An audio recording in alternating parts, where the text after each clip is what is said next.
Good evening and welcome to your third and final match on this Saturday triple header, and what a treat we have on our hands with the always entertaining youngsters of Tuloy Football Club taking on the recent champions of the final series, Dynamic Herb Cebu FC. Welcome to live scenes at the Rizal Memorial Stadium here in Manila. Jing Hamlang and Diego Cordero here to call the action in what is a pivotal match, particularly for Dynamic Herb Cebu, who find themselves outside of the crucial top 6 as of the moment. It's a humid day here in Manila. Surprisingly, no rain as of yet, but there have been a few rain showers so far. 29.2 degrees, so it's warm, it's humid, not quite ideal for the players. There'll be challenging conditions, but otherwise the pitch immaculate. And we are excited for the contest we are going to see today, because we are expecting that it is going to be a very entertaining and high tempo contest. Tuloy FC have been on a bit of a slump as of late, but they have always shown potential and always shown entertainment as part of their package. What are you expecting today? Yeah, 5 matches so far this season for Tuloy. Only 1 win in that list of 5 matches, but they have shown a lot of promise going forward. Barely lost out to Maharlika and then beat Don Bosco Girlie 3-0. Kept it close against Stallion, and then for Manila Digger and Aguilas played catch-up for the whole game. But they did score goals, and at the end of the day, this is a team that going forward, they will create chances. That's one thing that is guaranteed from this team. So I wouldn't be surprised if today they do more of the same of that. It is incredible how they find the back of the net with regularity, and one of the key reasons why they do that is that young man in the middle, John Halike, has been spectacular. He's really grown into a proper player. A couple years ago, nakita natin, there's potential there. Ngayon, nakikita natin, he's starting to realize that potential, and he's become a real threat, particularly in front para sa Tuloy FC. Yeah, he's their top scorer. He's their go-to man when going down that final third. A lot of good goals this season. Weak foot, doesn't matter. He takes those chances. I remember one of his goals in particular against another big opponent in Manila Digger. Left-footed strike straight into the top corner. So he gives you that, but he also likes to drop into midfield and to link the play. So he's a very well-rounded player, not your usual number 9. It's very nice to see a promising youngster in Philippine football like John Lloyd Halike. So many talented youngsters on this squad. Cyril South has been scoring some bangers. Harry Nunez will wear the captain's armband and will lead the team. John Diaz has been potent on the wings. There's a lot of really good players in this side. And again, John Lloyd Halike, ang player natin na talagang tututukan natin ngayong gabi. Will he be able to express himself against this back line of Cebu FC? We're going to find out very shortly. Yeah, definitely the player to watch if you're a defender of Cebu, because he does like to pop up around the pitch. He can score and shoot from range. That is another thing he has in his locker. So we definitely will see some chances fall his way tonight. One thing that has certainly developed in his game has been his physicality. 2 seasons now that he's been playing in the top flight of Philippine football. He's getting used to playing amongst men now, not just the boys. He is, of course, a youth national team player. He's gone through the ranks all the way from the 15s, I believe. So he's no stranger to the international stage, and he's now grown accustomed to the top flight of Philippine football. Will he be able to express himself against Cebu FC? We'll find out shortly. But first, let's listen in to the head coach of Tuloy.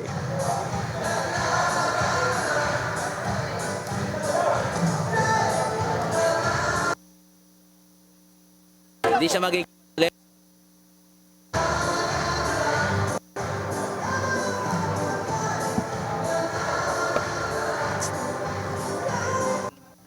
Good evening everyone, I'm Jason Toto from Tuloy FC. So first of all, yung expectation namin this coming game against Cebu FC, namin maging prepare doon. Then, yung preparation namin as much as possible, same kung paano kami maglaro as Tuloy FC. Play simple, and we are trying to create a lot of chances to play against them, and susubukan namin manalo kahit mahirap. Yun po, thank you. One thing you can count on with Tuloy FC, they have a style, they implement that style, and they're gonna go for it every single time. I Yeah, mean, we will see the same. It doesn't matter who they play against. They try to play that same way against every team in the PFL, and it's encouraging. Maybe a little bit.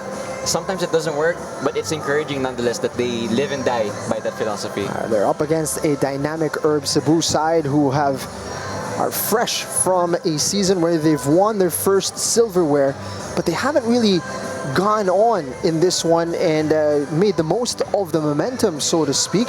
It's been a bit of a stop-start season for them. In fact, they've never really gotten going as of yet. What has been the struggle so far here for this Cebu side? I think it's been pointed out in the past that they don't fully control games like they should do with their quality. Again, 2 losses, 2 wins, and 1 draw. That's quite inconsistent for a team that, as you mentioned already, has silverware as recently as last season. So in their big games, as you see there, they lost to Taguig, but beat Stallion, then lost to Kaya, beat Don Bosco Garely, and then they drew with Manila Digger. So it's been inconsistent. You do definitely see that they have quality because they do turn it up now and then. It's definitely a bit of a problem to be behind this early on in the season. Again, they are 7, so they're actually outside the top 6, which is going to be the championship round come the end of the first 2 round robins.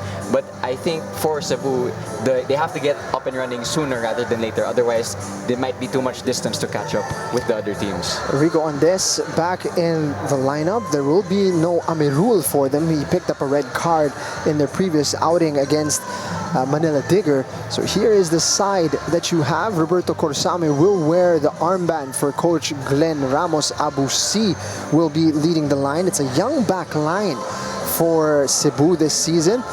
19-year-old Brian Villanueva will be having another outing in the Philippines top flight. But our focus will be on Roberto Corsame Jr. Papu scored a crucial equalizer in that draw against Manila Digger, and he has grown to become a leader in this side. Yeah, and in that match against Manila Digger, he never stopped running. He was energetic for the whole 90 minutes, and he led the team to a draw last week against Manila Digger. Again, he is also the captain for this Cebu side, so he definitely has a big role to play if Cebu are to take all 3 points this evening. He talked about it in his post-match interview. The only thing that he can guarantee is his effort, and it was just about ensuring that there was nothing left in the gas tank after the 90 minutes. That's the kind of commitment that the captain has, and you hope that it transmits to all of the other players as well here for dynamic Herb Cebu FC. Now let's check in with their head coach, Glenn Ramos. I'm expecting this game is a great game, no? Tuloy FC also good in technical, and they play together. And also our team is really focused in our preparation for this match. Our goals is to get the 3 points. I'm expecting the players are well performed this evening, and so that we give them a good fight, and they are motivated also in this game. You heard it from head coach Glenn Ramos. Just so important this game for dynamic Herb Cebu. They've got some tricky fixtures on the horizon, and if they are to finish in the top 6, it's important to get all 3 points here against Tuloy FC. Yeah, and you did mention they have a tough run coming up, so you have to look at this match from a Cebu perspective as one of their must-win games. Again, they are already behind that top 6, the makeshift top 6, I should say, and it's not good to be behind this early on, so they need to get as much points as possible. Kickoff just around the corner, and so much football action to enjoy, not just tonight and tomorrow in the PFL, but in midweek there is going to be the return of the Filipinas on home soil. They're going to be taking on Uzbekistan in a friendly that takes place on the 29th of October, 7 p.m. here at the Rizal Memorial Stadium, and there's going to be a musical act as well, as Mayonnaise will be coming to town and to enjoy in the musical experience as well as the footballing one. Definitely lots on offer here in Manila. Also, the FIFA Futsal Women's World Cup is going to be taking place from the 21st of November to the 7th of December. The first ever FIFA Futsal Women's World Cup is being hosted by the Philippines. So make sure to catch all the action. Head over to fifa.com/tickets to get your tickets today. So there we have it. So much to look forward to, but our focus is solely right now on the young guns of Tuloy FC, testing themselves against the seasoned dynamic Cebu FC, who are looking to really jumpstart this season. It's a massive game, a big one for Cebu, and we will see how it all unfolds. Glad you could join us on the PFL YouTube channel. Here we go. Tuloy versus Cebu.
Adi Nunez and Roberto Corsame Jr. joins Samuel Mendoza in the middle. He's going to be assisted today by Relly Balilla and Brian Buergo.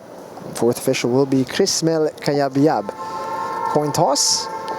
Man from Muntinlupa, youngster from Tuloy FC, Adi Nunez, across Roberto Corsame Jr., who hails out of Tondo. It's been quite a rise in his career to make it to this point with Cebu. And a real test here as we take a look at the starting 11 for Takitomo Suzuki. Yeah, a lot of talents to look out for. You have the two Saots, Haren De Gracia, Michael Antillo Jr., who has been their goalkeeper for most of this season, making a lot of saves, but also conceding a lot of goals. You have John Henson Diaz, who by my research, and this is according to our transfer marked Warriors, John Diaz is the youngest player in the PFL at 18 years old. So he's definitely the youngest player in the PFL, but definitely also one of the most talented ones. I remember an assist he made in a Don Bosco Guerrelli win not too long ago. Let's take a look at dynamic Cebu FC. They've got a youngster in 19-year-old Brian Villanueva, but it is a formidable front line as well. Abu C up there alongside Rico Andes, and Anderson is going to be quite formidable as well. It's physically imposing against perhaps smaller side here in Tuloy. We'll see how they deal with that threat from our reigning final series winners. Yeah, and actually just on Brian Villanueva, he is playing against his former side. And interestingly, the last time these two teams met, the only time these two teams have met, it ended 7-1 in favor of Dynamic Cebu. And the lone goal scorer for Tuloy that day was Brian Villanueva.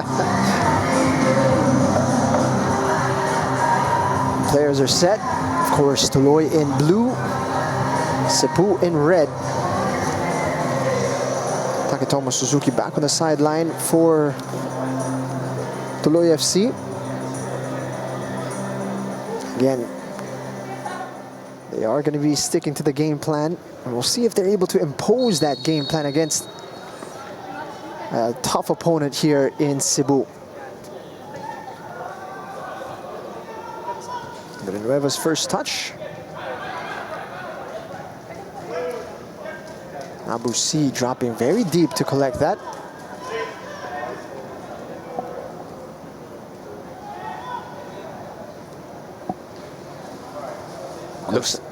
Looks like actually Korsamin will be playing as a right back, and that's the type of player he is, sacrifices for the team.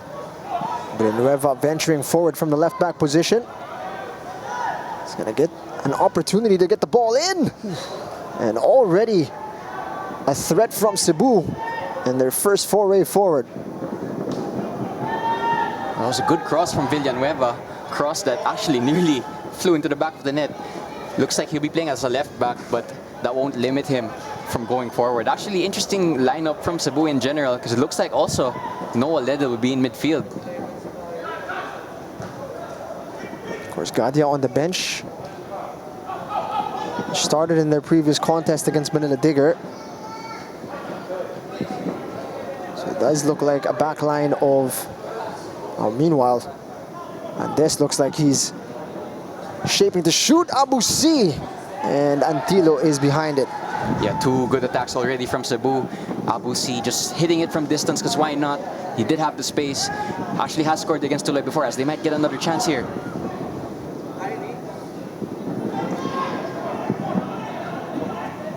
Shake and bake, and that opportunity is stopped by Michael Antilo. That's 2 saves in the span of 2 minutes for the goalkeeper. Yeah, sustained pressure from Cebu. This is a good start from the Gentle Giants. Again, they need to make a statement today, or they need to get all 3 points rather. And they've started well in this opening exchanges.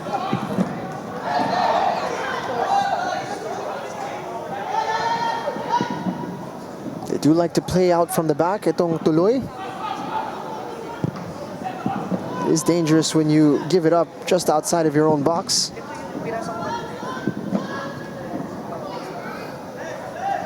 Loose touch from Kazuha Sudo.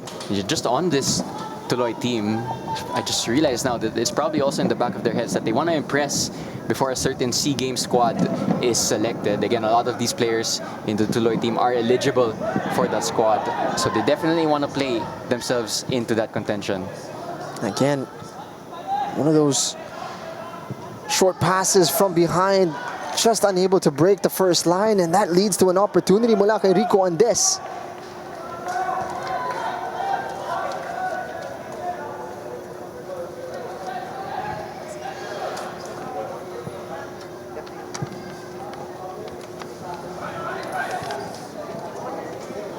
Abu C. It's been all Cebu so far. That's going to be a whistle as the Senegalese forward is brought down. Yeah, good hustle there from Abu C. Wins a free kick, and I think preparing this match, I think Cebu would have identified free kicks and set pieces overall as one of their strong points when compared to Tuloy. Obviously, the height advantage is with Cebu. Let's see if they can make it count this early on. For Tuloy, on the other hand, naman, it's about staying concentrated because they lack the height, so they need to make up for it in other ways. It's quite a few giants inside the box right now. Don't reckon they're going to be too gentle on this free kick. A lot of pushing and shoving. Headed away by Tuloy. There's a whistle blown. Seems to have been contact to the face of one of the Tuloy players. It's John Rocky Grizola, who is needing a moment to recover here. He's clutching his mouth. Yeah, not too sure actually what happened to him, but he is still down. Of course, it's a head injury, so the referee has to stop the game for now. A bit worrying for Tuloy. They've been under a lot of pressure to start this one, and Hanan de Gracia has given away 2 dangerous passes from behind that have been cut out by Cebu that have led to chances. One more look at it.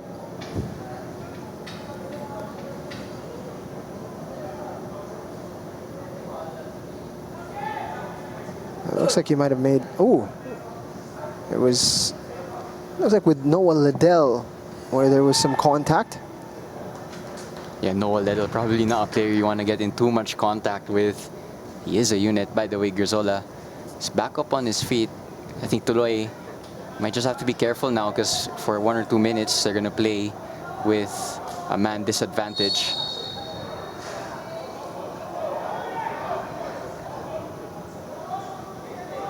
Tuloy. Again, they will never abandon that style. They will continue to play out the back, and they're trying to find a way through. Beyond Nunez.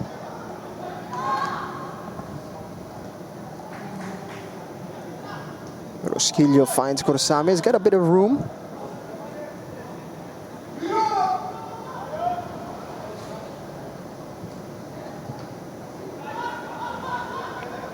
Able to send that one back. Villanueva. Sudo's out wide. They're going to send it back to Villanueva, who's continued his run. Nunez.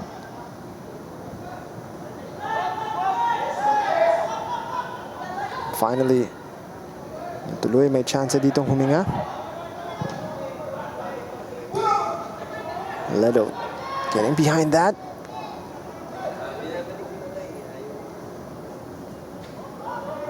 Suffocating pressure mula kay Cebu.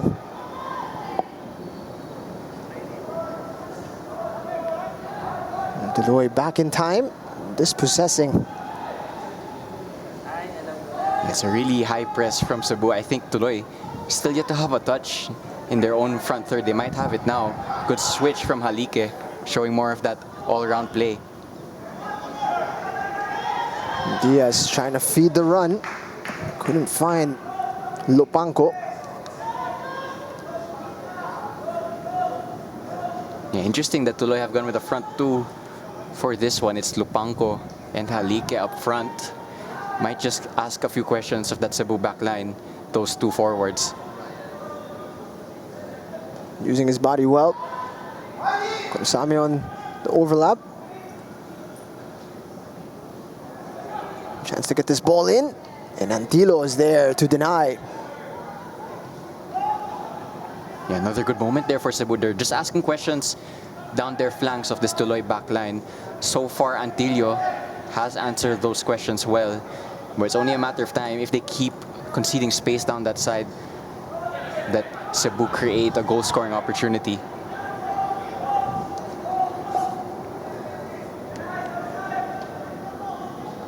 First touch for the goalkeeper, Rami Jaridi. Yeah, Jaridi, a really good signing from Cebu. Has 10 caps for the Tunisian national team. At 40 years old, he is still quite springy for a goalkeeper. Of course, goalkeepers can go on to have late careers. Antilo, that's a loose one. Just hasn't been quite so tidy from Tuloy at the back.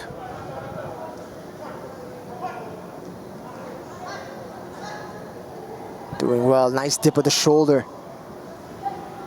Diaz is out wide, he's got room. Keeps the ball in play.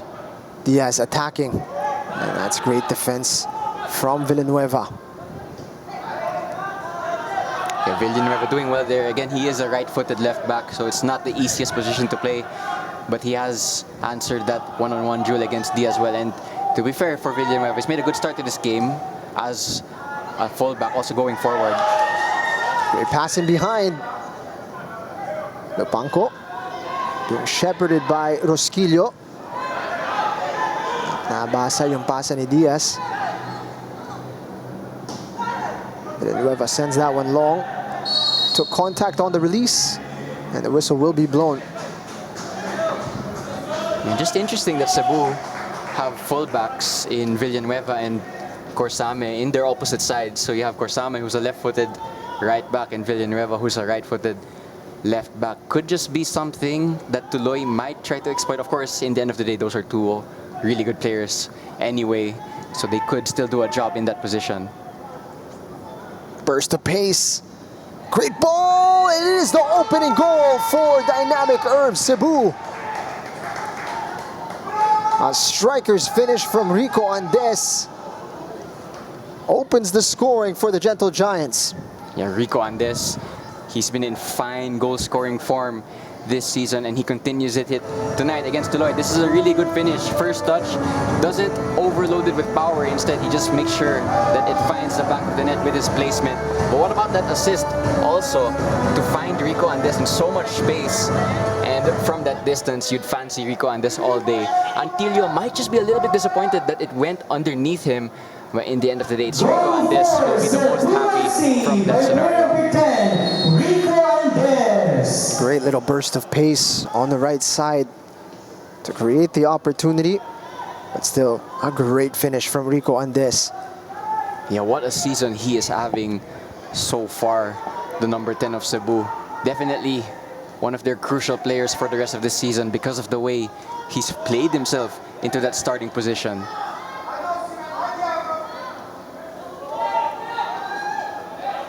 Just about able to get a foot in was Denmark Urakoy. I think Tuloy might just be a little bit stunned from that goal. It's up to them now not to get overwhelmed by the pure pace and power of Cebu. Anderson is just about shown out. But great work from Esrom Paulus earlier on. He's going to be a real potent threat on that right side. Yeah, definitely one of the players that the Tuloy backline have to keep a closer eye on. You saw just why earlier on. Nunez able to play it around the corner.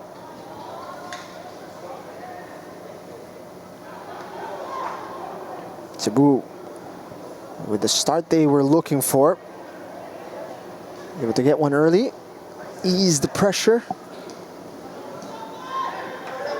Yeah, again, exactly the type of start Coach Glenn Ramos would have been asking for.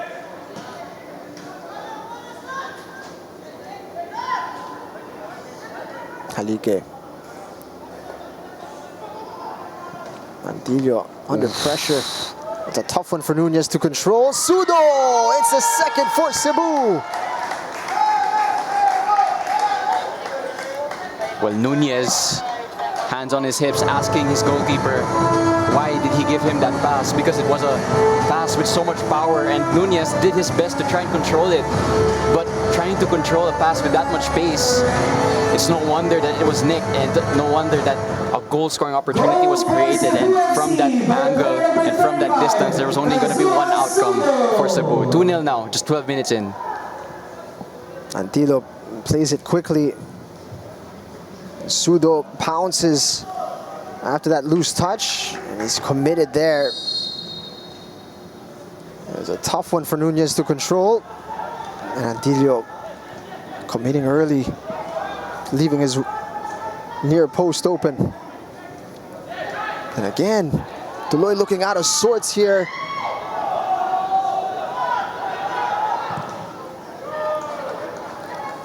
Tuloy are just stunned from the relentless pressure of Cebu. From Cebu's end naman, it's exactly what they wanted. But for Tuloy, it feels like every time they try to build up, it seems like they just can't get past that pressure. Finding a bit of space on the left side.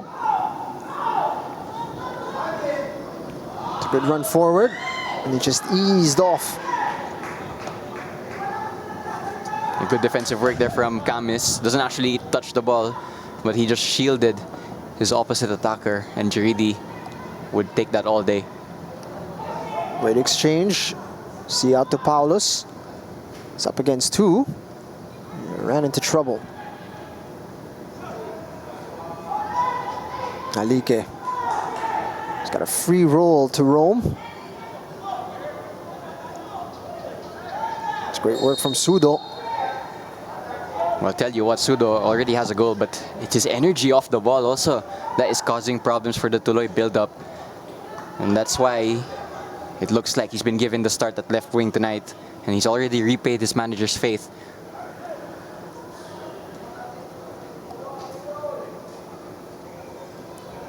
Jaridi still yet to make a save, if my memory serves me right.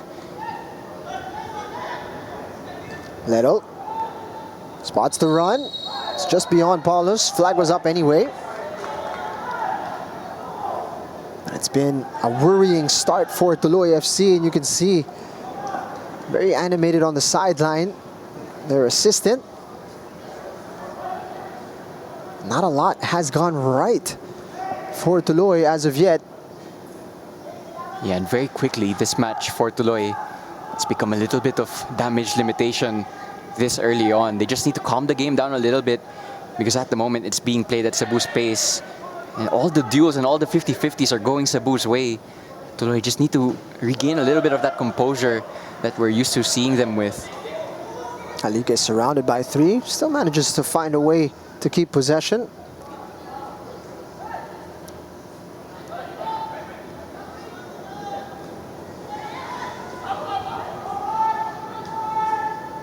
Nunez able to spread it wide. To be fair to Cebu, it looks like they got back in numbers really quickly, and they have a compact shape at the moment.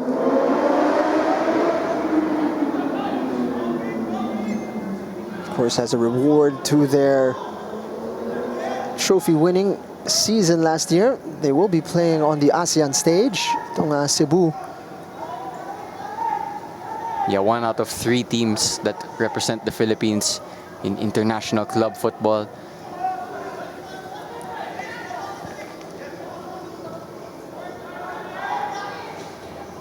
So the PFL, not just a place where they want to be successful to get back to trophy-winning ways, but they need to be building towards becoming a stronger side regionally. Yeah, again, of course, 2 years ago, and I believe the year before that also, they were in the second tier competition of AFC club football. They were in the AFC Cup before it was rebranded into the ACL2. So Cebu are a side that have qualified into those international competitions recently. They'll be hoping that by the end of this season, they keep that record. Again, they've not made the best start, but that record can still be kept. As we see Tuloy, another uncertain moment there. That's more like it from the men in blue. Saud trying to take on Korsame. Forced backwards, Halike. Yeah, really interesting that Halike is being forced to play so deep just to get involved. I think such is the shape of Cebu at the moment. Nunez. Halike. Medyo na puwersa. It's a foot race. And Andes is quick. And he couldn't get there in time. Yeah, really impressive turn of pace from Rico Andes. I think that's also how he got his assist last week against Manila Digger. Foot race, he'll back himself every time. You could see it there. His acceleration over 10 to 15 yards is rapid. And it's definitely something to watch out for from Tuloy, because they like to play this high line that leaves some space for pacey players in behind. Nunez trying to keep it simple. Yeah, good shape from Cebu. Just clogging up the middle of the pitch where Tuloy really like to play. And that's why at the moment Tuloy can't really play their usual style. Trying to play in behind. Rosquillo able to anticipate. Yeah, also nice to see that Rosquillo has played himself into this 11. As we see Andes again here. Looking for support. Whoa! He's brought down, and it's going to be a penalty. Rico Andes just causing problems up front for Cebu. Well, at the moment, Tuloy cannot deal with the pace of Rico Andes.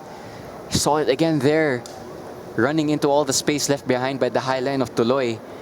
And in the end, he rewards his team with a penalty. Let's see the challenge here. Just got a foot to it to take it away from his marker. Inviting the tackle and taking the contact well. Sairon Sawat giving up the pen.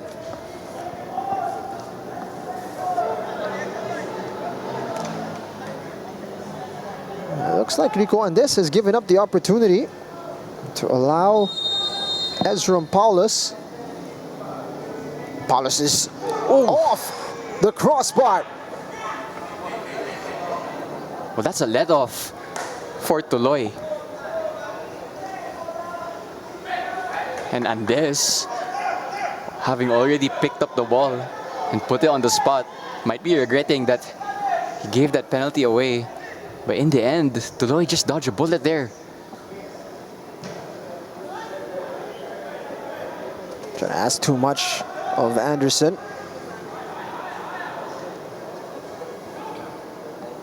Let's take a look at that penalty.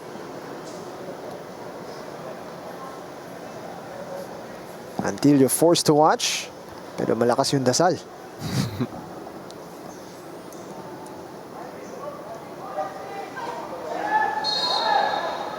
Arm was across from Kamis.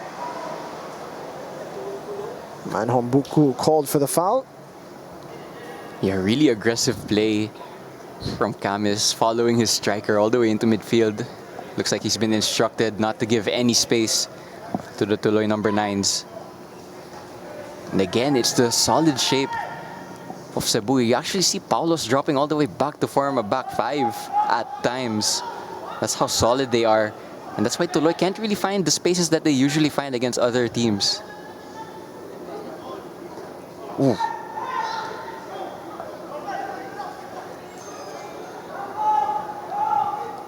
Tuloy unable to re-find Cyril Saud. Villanueva sends it to Pinto. Antilo has been very busy today. Not even halfway through this opening period. Halike. Quick recovery from Cebu. And it's clean from Abu C. It's going to be a long-range effort. And that's well wide from Paulos. Well, Tuloy, just looked like they all stopped for a moment there. I think they were all expecting the foul that never came. And Antilio was far from his goal, and in the end the shot was wide. Again, Cebu's off the ball shape rather, just causing Tuloy problems. Halike trying to get Saud into the play. Korsame picks his pocket. Trying to activate Rico Andes, who's clearly offside. He wanted that pass perhaps 2 or 3 seconds ago. Yeah, you can just see it. The Tuloy back line is camped on the halfway line. And it's something that requires so much concentration, but it's something that Rico Andes will probably love to play against for the rest of this match because of his pace. He's been licking his lips since the start of this. He's already got a goal to his name. He's already won 1 penalty. Jeridi sends it long.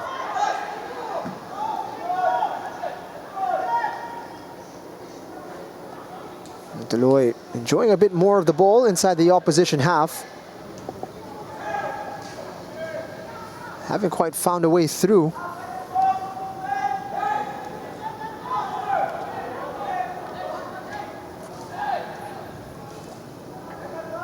Gonna pull the trigger and into the hands of Jeridi. That's a shot on target from Halike. Yeah, and Jeridi launches the quick counter. Again, looking for Andes, who's just causing so much problems with his off-the-ball movement. Whenever Tuloy have the possession in Cebu's half, it's Andes who's camped on the halfway line, constantly ready to spring into acceleration into the acres of space that Tuloy leave open. Take a look at the possession statistics, with Cebu having 10% more. Tuloy working their way into the game now. Starting to find their connections. Yeah, Tuloy just taking better care of the ball now. There was a moment 5 to 10 minutes ago where every pass went astray, but now looks like they're doing better with their build-up. Diaz trying to switch the play. Korsame heading that one back to the goalkeeper. Yeah, that's actually really composed from Corsame. Get that wrong might be problematic. But Jaridi, as far as I know, has only had to make that save from the long shot of Halike. Not truly been tested yet, the Tunisian goalkeeper.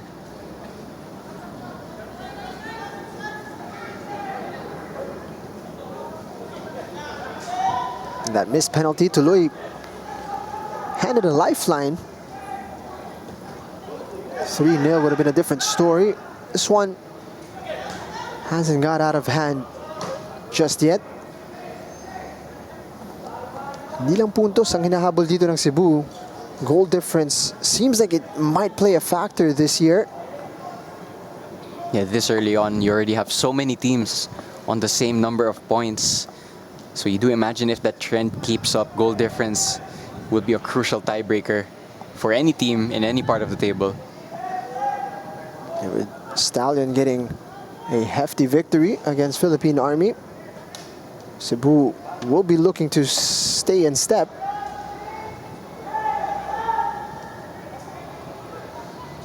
But now this lovely passing from Tuloy being put on display. Again, it's a very young side. Don Bosco Tuloy. Yeah, you can definitely see the Japanese influence in this Tuloy side.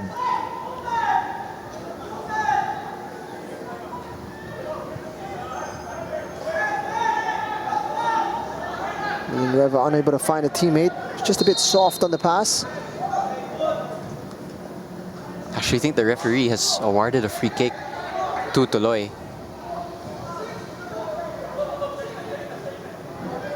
Coach Glenn Ramos getting increasingly concerned on the sideline. Smooth sailing for a moment. And since they've missed that penalty, Tuloy have found a foothold into the game. Yeah, this is the type of possession that they couldn't have in the opening minutes, but now they are starting to have that type of possession. Halike really dropping deep. Not usually where we see him, but it's helping this Tuloy build up. Corsame only has Andes to aim for. And he gets it in behind. Andes peeling away. He's heading into the box. And just about poked away. Well, there you see it again, Andes. He can be completely uninvolved in the play. But when he's camped on the halfway line and when he has space to run into, it's really hard to stop him. He's been causing problems for every opponent he's played against. And he's doing it again tonight. He's been effective not just in the PFL, but also on the regional stage. Rico Andes showing just what he's all about. A real predator in that front line.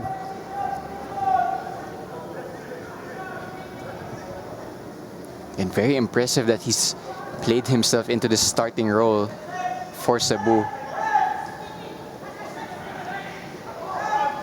Sudo anticipating where the danger would be. Villanueva feels he was clipped. Well, every time Cebu get the ball in that turnover in their own defensive half, they always look up to see where Andes is. And even times when it's not on, they still try to look for him. That's how much they trust Andes with that ball in behind.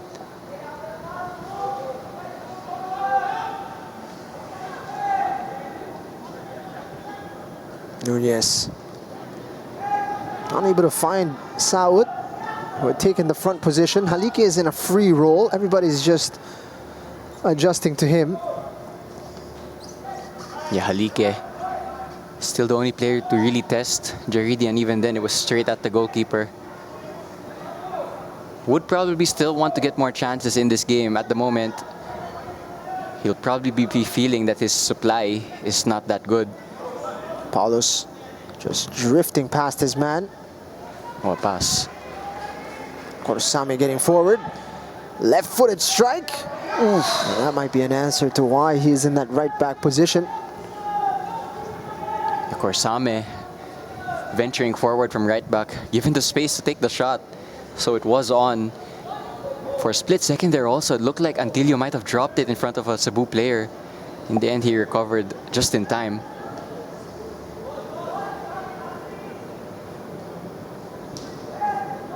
And after a frantic start for Tuloy, they have composed themselves. Again, it is already 2, so it's not ideal. But finally, they've stopped the bleeding from Cebu. This is their game.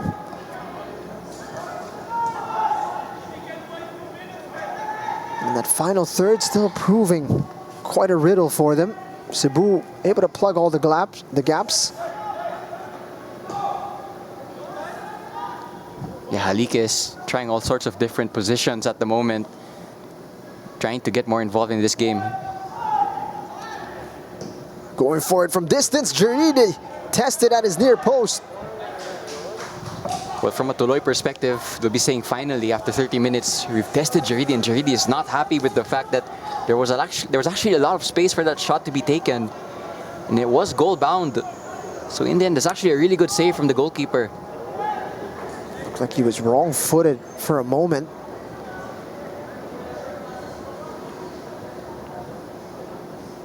Didn't get a handle to it, but it is out for a corner kick. You'd imagine Tuloy would go short. There they have.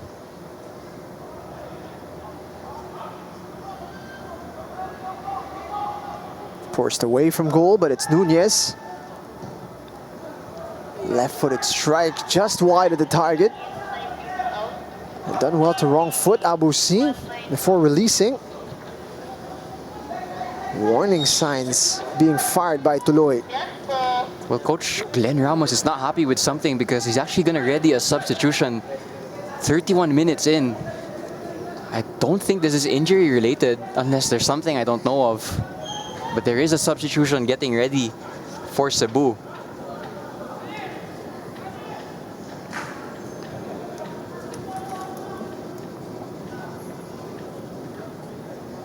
Confirmation of who will be replaced, but it is Bol Chol Bol Tong who is getting ready.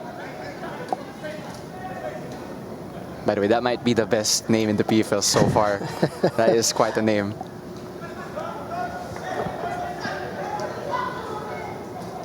Korsame finds Paulus. Gets it in, and this right in front of goal. It's just beyond his reach.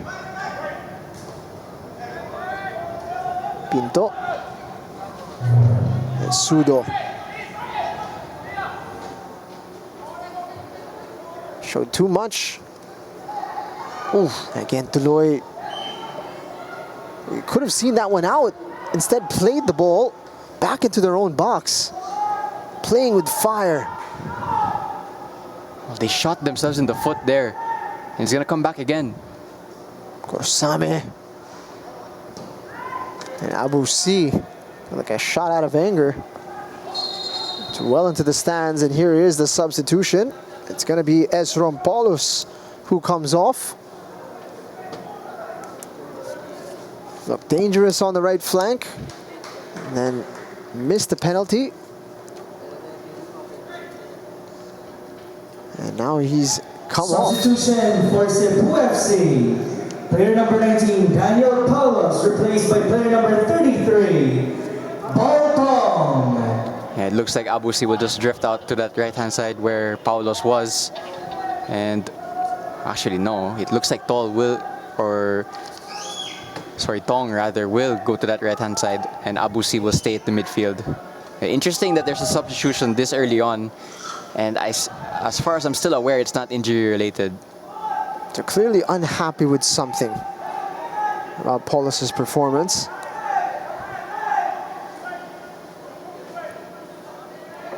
Usually in situations like these, it's an inability to follow the directions that the coach wanted.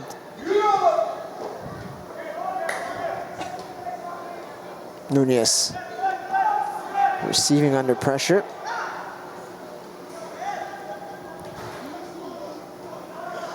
Always seems unfazed. Halike. Trying to get it back to Diaz. And fires it in. 2 opportunities.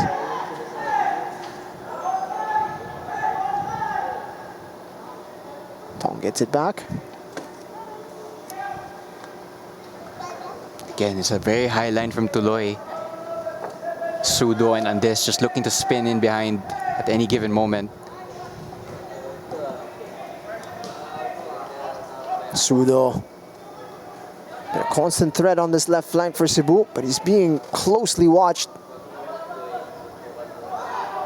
And it's a goal kick. Sudo can't believe it. Thought there was definitely a touch from John Diaz. I think the referees actually changed the decision, so it is going to be a corner. Interestingly, again, height advantage is with Cebu, so this is one way they could take advantage.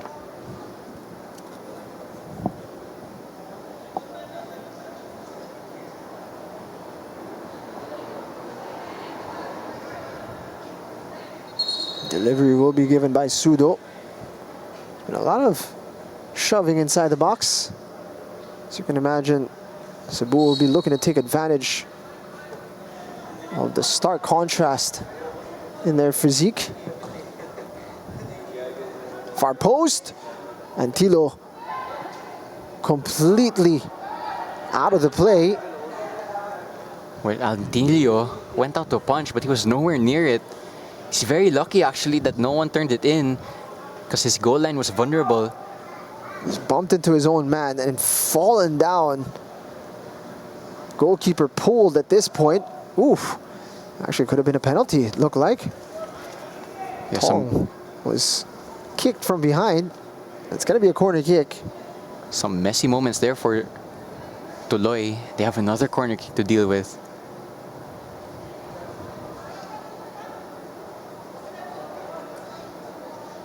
A player down for Tuloy, but the delivery is made anyway. And you'd imagine now that Tuloy will be trying to avoid corner kicks at all costs. Yeah, I think it was actually two Cebu players that got in each other's way. And had that not happened, maybe another outcome would have happened. But again, Tuloy set pieces definitely where most teams try to exploit them because of that height difference.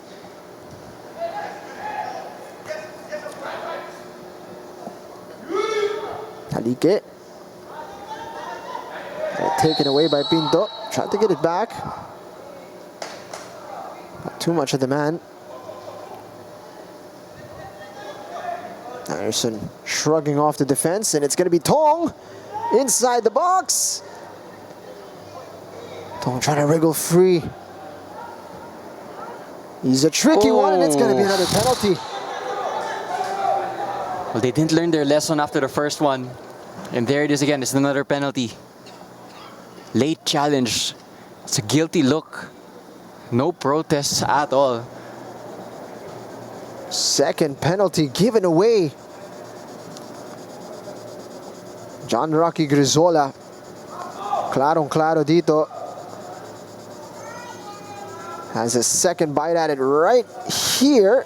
And it's just a bit reckless from the defender. Right at a moment where Tong was actually drifting away from goal and to the end line. And it's going to be the captain who takes charge.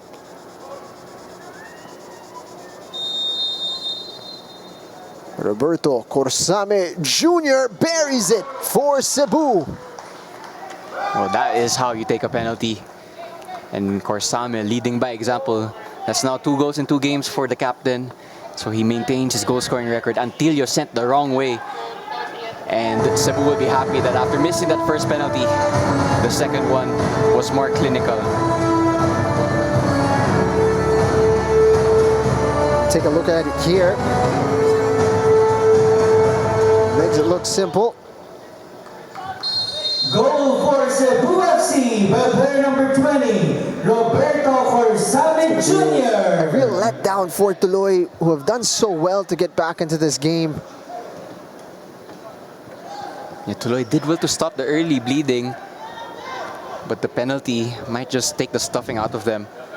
Ooh.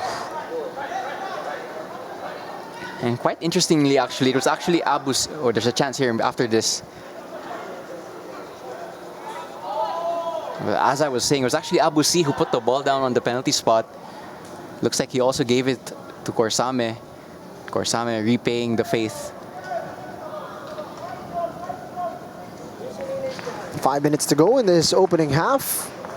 Cebu now with a 3-goal advantage, but they were made to wait for that third for quite some time. 13 minutes in, we're up by 2. Had missed the penalty, and now scoring the penalty to increase their advantage. Suda with a bit of nice footwork. It's only blue shirts on the left side.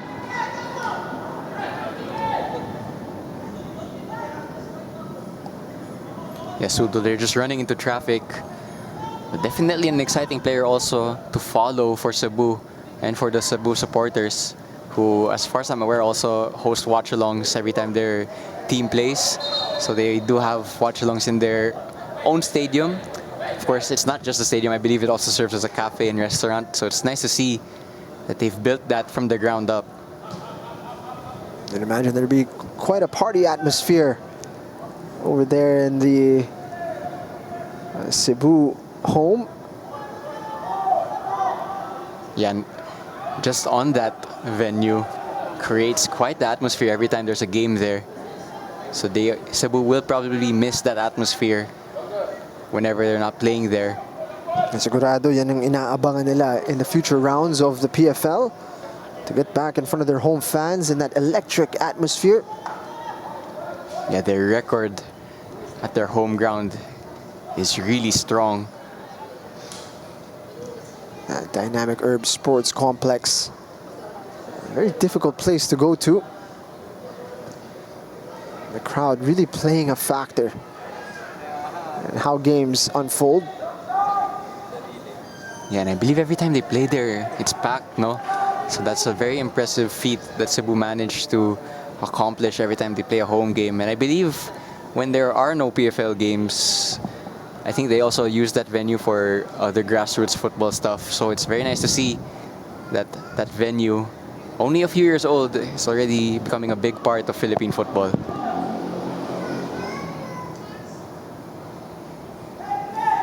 Space on that right side.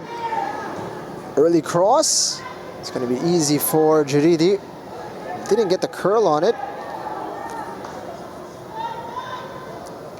Yeah, Lupango was running into the space, but the cross gave him absolutely no chance. Jiridi will take that all day.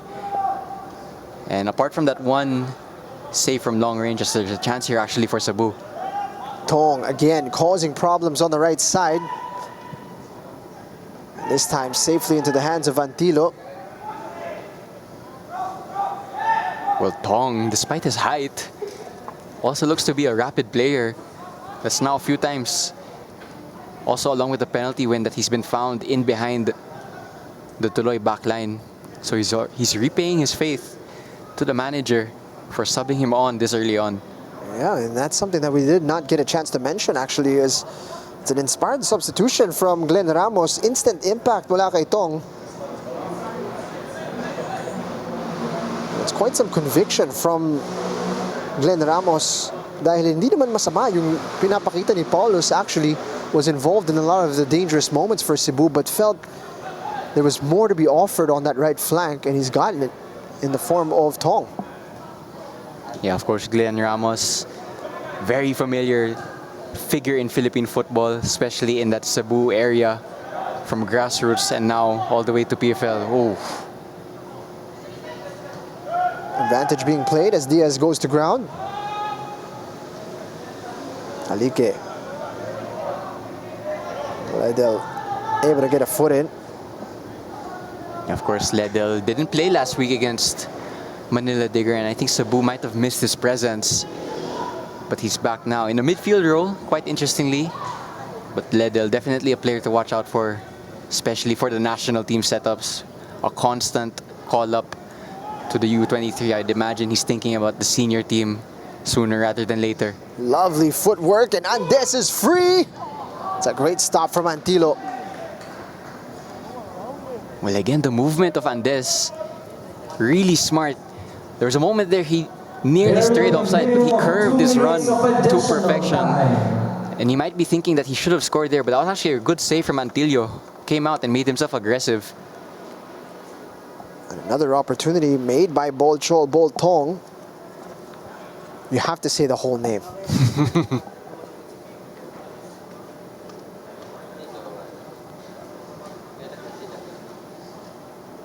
Corsame backwards. Rosquillo. Into the box it goes, and Antilo misses it.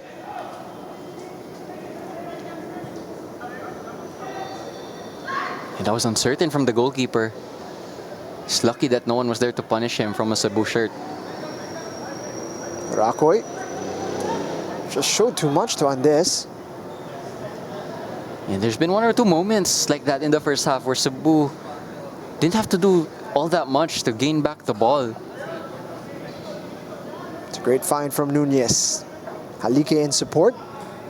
Trying to get it in behind. And that is a fantastic stop from Camis. Yeah, those long legs of Camis doing well to stop that Tuloy attack and to start an attack for Cebu. Di kailangan magmadali para sa Cebu. Got a commanding lead. 30 seconds to play here in the first half. Corsame has popped up in midfield. Sudo's got a bit of room.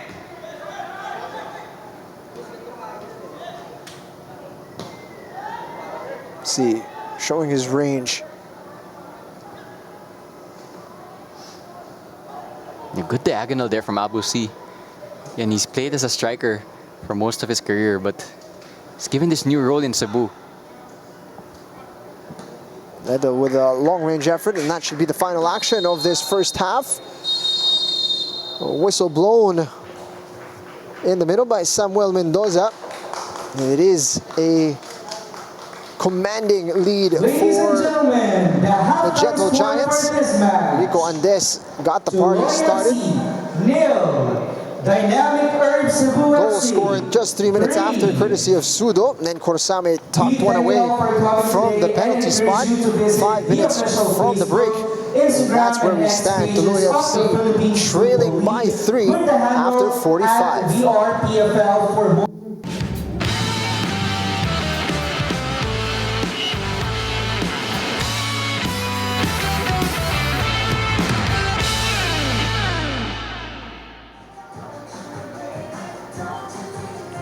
Halftime at the Rizal Memorial Football Stadium between Tuloy FC and Dynamic Herb Cebu FC.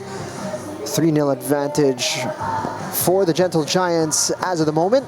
Scored early and doubled that advantage very quickly, but they needed to wait quite some time as Tuloy settled into the contest, needing a penalty from Corsame to get this 3-goal advantage. Thoughts on the match so far, Diego? Well, there was a period where the floodgates felt like it opened for Cebu. In that opening 15 to 20 minutes, they just created chance after chance after chance. And Tuloy didn't help themselves with their possession, giving the ball away a couple times. There was Andes's first goal, but here was a disappointing moment for Tuloy. From their own build-up, they lose the ball and it's an easy finish for Sudo. And they also conceded a penalty in that first half earlier on that went on to be missed by Paulos. But in terms of Tuloy, for the first part of the first half, it felt like they were a bit suffocated in their own half. Eventually, they did settle into the game and test Juridi once or twice. But in the end, it was Cebu who was going to stay in control for the whole first half, and they eventually got rewarded also with the third goal. Here was the most promising moment for Tuloy. It was a shot from distance that's still easy enough for Juridi, and here was the final penalty. Grizola giving it up, and Corsame tucking away the resulting spot kick. And you have to remember that it's young men out there for Tuloy. They're liable to make some mistakes that perhaps more experienced players would avoid. But as we take a look at some of the statistics, 14 shots for Cebu, 10 of them on target. They've got a little bit of a shade of possession, 53% for them. But fair play to Tuloy, they did find a way to get back into the game, eventually developing a foothold before conceding a third. Yeah, again, we have to remember that this Tuloy team, full of teenagers and players in their young 20s, I think also according to our transfer marked Warriors, that the average age of this Tuloy team is 20.5. That's how young they are. Probably even younger than a lot of other teams at their same age in the UAAP or in Ang Liga. So it's nice to see that Tuloy have made that step back into the PFL. Again, maybe a little bit of reality check that first half for Tuloy, that sometimes they are going to make those types of mistakes that could be a bit more avoidable with a little bit more maturity. As I think we're actually going to see substitutions from the Cebu side, if I'm not mistaken. But anyway, it's going to be up to Tuloy now to re-establish themselves into this game. Meanwhile, for Cebu, what have they done so well to nullify Tuloy and to have such a good advantage heading into this second half? Well, that first part of the first half, their high pressure was really up there and really intense, and it just suffocated Tuloy because Tuloy couldn't build up at all. And another thing they've done really well is transitioning really quickly. You've seen the likes of Andes, Sudo being found in behind with their pace, and it was just too much for the high line of Tuloy as we see the substitutions for Cebu being confirmed. So Abu C will give way to Daniel Gadia. Might be a bit more of preserving Abu C, making sure he's fresh for future fixtures, and a good opportunity to get some quality minutes for Gadia. Gadia gonna present another type of challenge for the Tuloy midfield. He's that all-action midfielder. Definitely not the type of player you want to play against. Good test of physicality for this young side. Player number 2, George Rocky Rizola, replaced by player number 15, is going to make way. Look like Farnazo was introduced. We'll get confirmation on that shortly. Yeah, Grizola just gave away that penalty in that first half, and he's been taken off during the halftime break. Let's see what type of change it creates.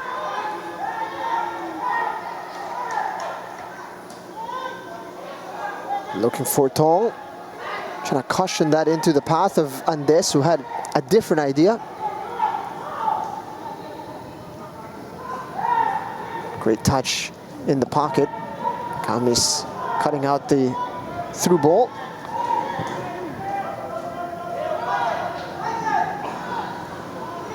Into Antilo.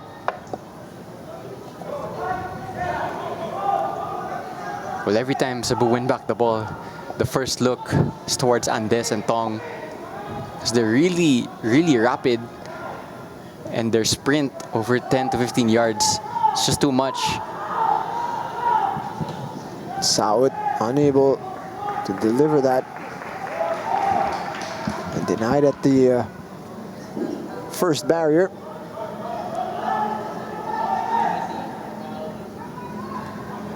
All the way back to Antilo, who was a very busy man in that first half. Yeah, in complete contrast to Jaridi, who was really inactive for most parts in that first half. Tuloy need to test him more to at least make the scoreline a little bit more respectable. At 3 goals down, it is a very tough mountain to climb.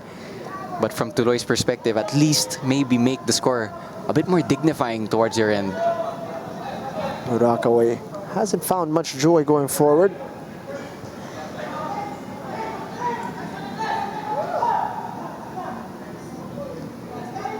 Korosame just easing his man out of the way.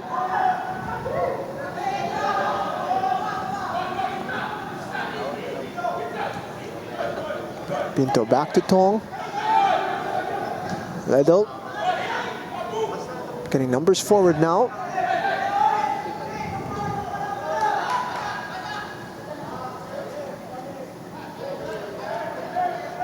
Opting for patience was Gadia. Rosquillo has got Corsame in an advanced position.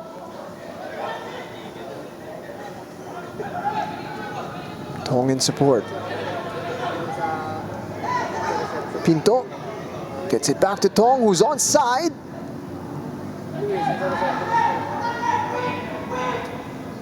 Tuloy trying to clear their lines. Inviting the pressure. Side on south. Oh! Antilo and Gamboa getting into a mix-up.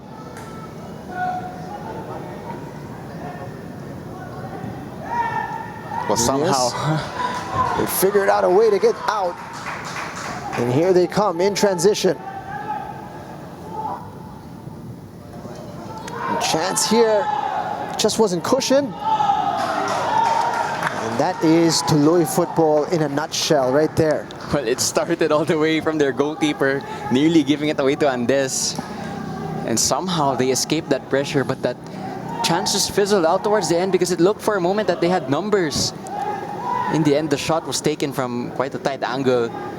Tuloy could have gotten more from that if they played the cards differently. But this is why they like to invite the pressure inside their own third, as if they are able to break through it. It is essentially manufacturing a counter-attack. They almost got an opportunity to make it pay.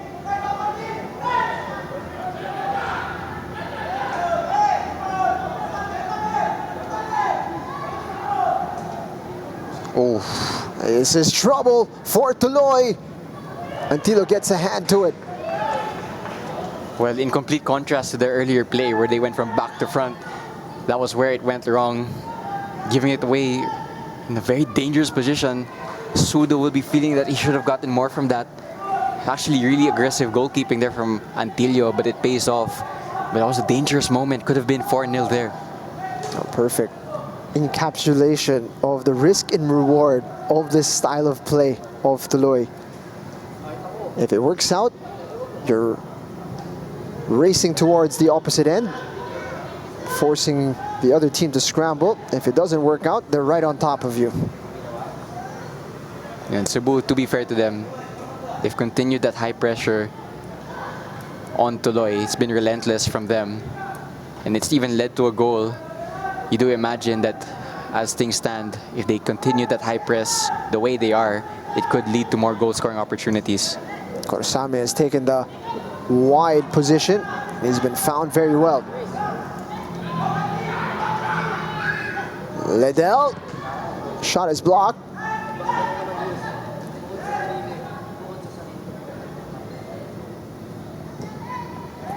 Back out wide, and it's Antilo with a safe catch.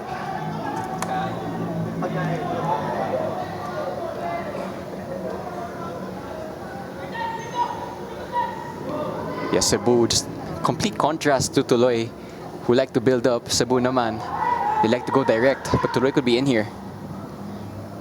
Left-footed strike, Jaridi is behind that. Yeah, Jaridi, good save there, was behind the ball and watched it the whole time it flew towards him. Tuloy now, just one or two moments now that they've gotten in behind, haven't manufactured the most opening type of goal-scoring opportunity, but one or two shots here and there. I do imagine they'll still want to create a more likely goal-scoring position in this second half. Corsame. He's got space in front of him. Tong makes the run. And it's going to be foul. Tong with a smile on his face, seeing the funny side of it. A rare ball in behind from Tuloy. Could pay off. Roskilde with a use of his arms will be called for the foul. Yeah, Roskilde just misjudged the flight of that ball and brought his man down. The referee opting not to give a card for that. Here's the replay. Good first touch actually to beat Halike from Lupango. It's going to be a set piece to Tuloy. Again, they do not have the height advantage, so they usually go short from these types of positions. Let's see what they do here.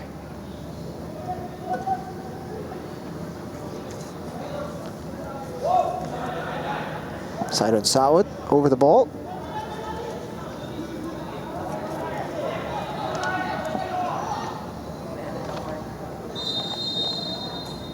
Looks like he's actually going to send it into the box. Nope. Had me fooled.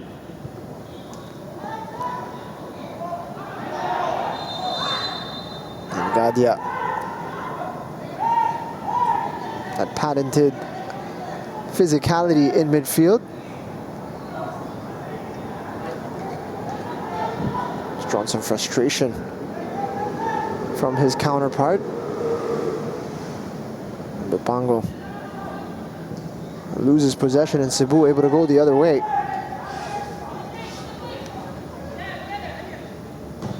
What a switch. What a switch. Sudo. Trying to get past his man. He's going to be called for the foul.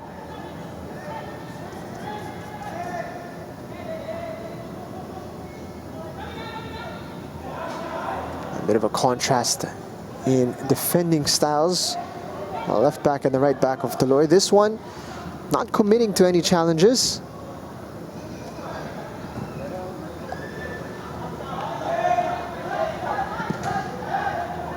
Well, again, you saw it there. High press from Cebu, nearly paying off yet again. But that time, it's an obvious foul, and Tuloy will build up.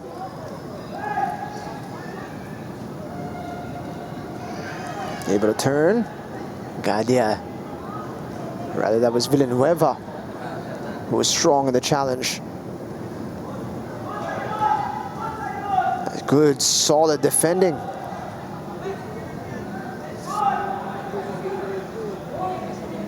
Cyrus Gamboa using his body well to deny the much bigger man. Yeah, good strength there from Gamboa. It's not easy when you're physically less imposing than your opponent, but he did well in that scenario, to be fair to him. And Tuloy escape this high press once more. Trying to spread it, it's way under hit. Well, that was a missed opportunity for Cebu because they actually had some numbers in attack that could have been found, but the pass was just misdirected. Korosame.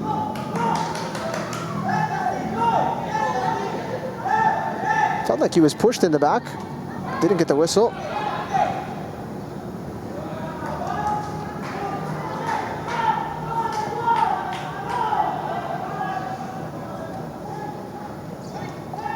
Able to find the hole, and it hits the upright. Fantastic attempt. Well, manufactured for Seidel Saud. That's so unfortunate for Tuloy because they actually finally made that chance, that goal-scoring chance. What a pass. No offside there. It's actually a save, I think, from Jiridi. Tips it on to the post. So that's a really good save from the Tunisian to keep his clean sheet intact thus far. Incredible. The first real look at what Tuloy is capable of in the final third.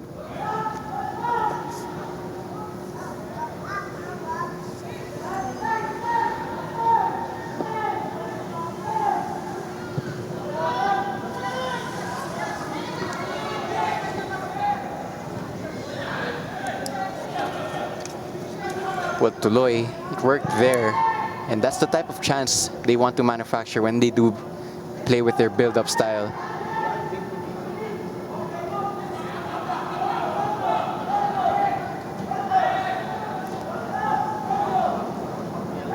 Gadia has been a disruptive force. Long-range effort. And Antilo behind that. Yeah, until you just lost his footing for a second. A bit uncertain there from the goalkeeper, but in the end, he made the save. Again, high pressure from Cebu. Looks like a man-to-man approach is being taken, and it's paying off yet again. Trying to dribble out of trouble. Found a bit of trouble. It's out wide. Orakwe getting there in time. He's got support. Saud. Halike. And Orakwe got involved. It was from an offside position. Yeah, and that play all came from a good pass from Halike to find his winger. Actually, Tuloy had numbers also in that attack. But I think it was a offside call on their own player, despite the fact that Halike was the one who took control of the ball anyway. So nothing comes out of that attack. Again, Tuloy, they have created 1 or 2 half chances and that one big chance in the second half. So you do imagine that there is a goal in this game for them. Just looks like they're on the ascendancy for the moment. But here comes Cebu. It's been straight into the hands of Antilo on several occasions. Yeah, Antilio having to be an aggressive goalkeeper for this match because of the amount of times that Cebu tried to play over and directly into Andes.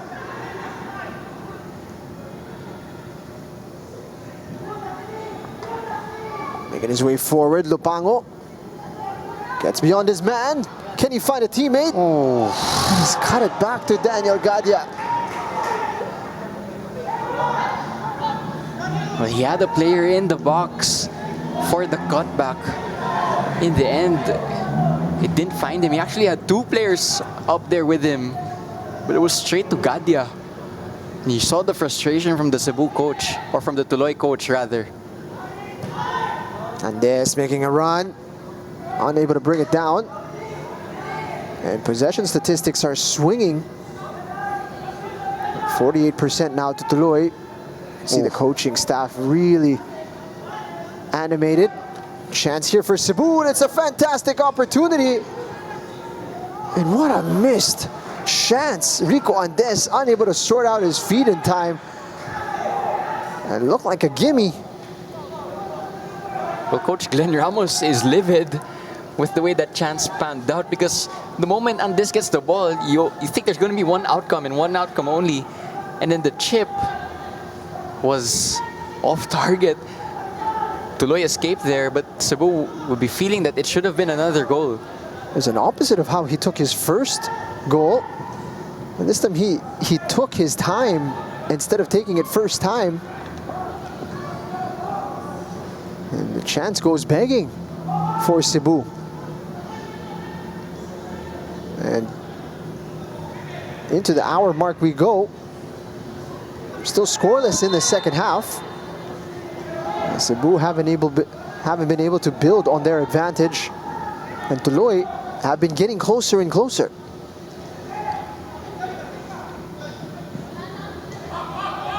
Yeah, at 3-0 down, it's not the best scoreline to look at from Tuloy, but any goal would make it a little bit more respectable.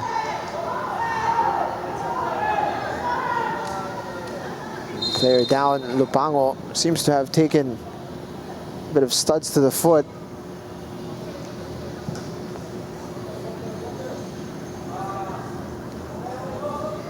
It's a painful one from a big man in Tong.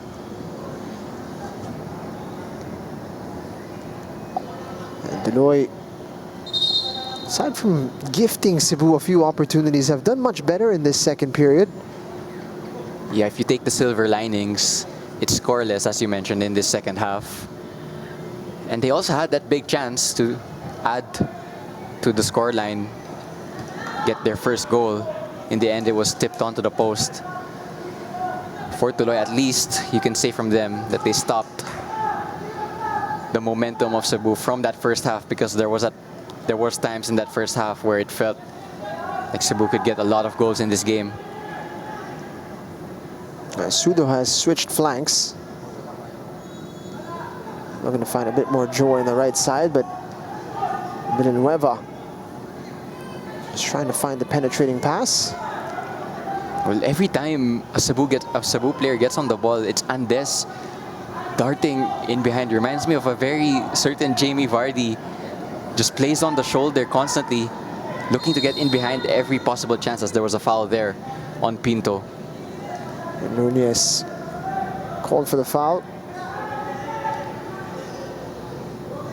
Tuloy have asserted themselves much better in the second half. And meanwhile, for Cebu, they've lost a bit of that intensity. Yeah, you do imagine that Coach Ramos of Cebu will want his team to regain a little bit of that intensity for the rest of this match, because as we did mention, goal difference could play a factor later on in the season. So for all the teams looking to finish in the championship round, goal difference is a must. Villanueva trying to find a teammate, and that goes out for a goal kick. Substitutions looming for Cebu.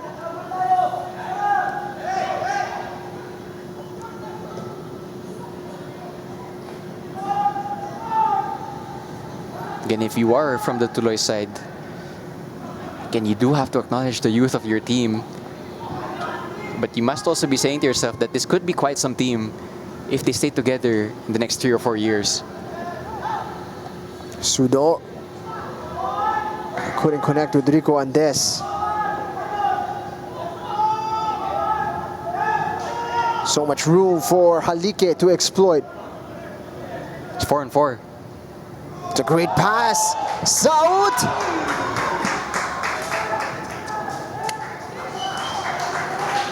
Cyril Saud in the perfect spot once more. Well, the best chances for Tuloy have fallen to Cyril Saud. Unable to take either of them. First one saved onto the post, second one straight at Jeridi. Imagine he wouldn't want to watch that back. Pinto cutting inside, has it poked away. Tong. Andes, flag is raised. It's a painful one for Sidon Saud, when denying Pinto took a shot to the shin.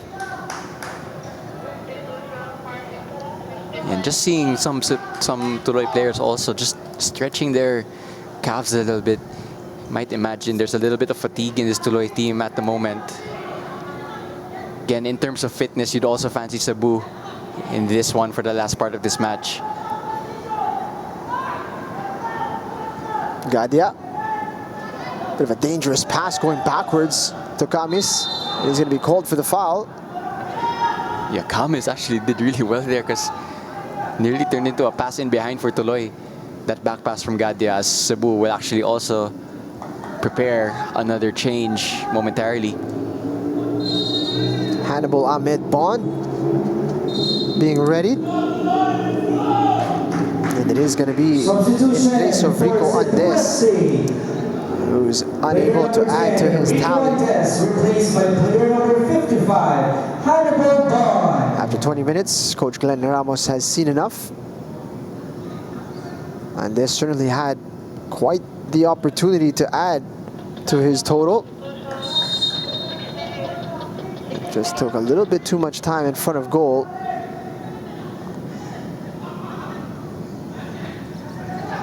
Another loose pass. This one leading to an opportunity, and it is a goal for Cebu. First touch of the game into the back of the net from Bond. Well, there's no better way to introduce yourself as a substitute striker than scoring on your first touch. How about that? He's assisted by, I believe it was Tong, the two Australians combining. And Cebu will be happy that it was scoreless in the second half, but finally they've added to their lead. Goal for Cebu. Take a look at that on a quad vision replay. Tong putting it on a plate, and it's tucked away. Fine finish from the substitute. And not for the first time in this game, Coach Glenn Ramos, a stroke of genius with a substitution. Yeah, actually two substitutions combining for that goal. Again, it was the pace in behind of Tong that was too much to deal with for the fullbacks and center backs of Tuloy, and that's why he was found with so much space, and the cutback was into Bond, who scores with his first touch. How about that? Finding it over to the right side. Nunez.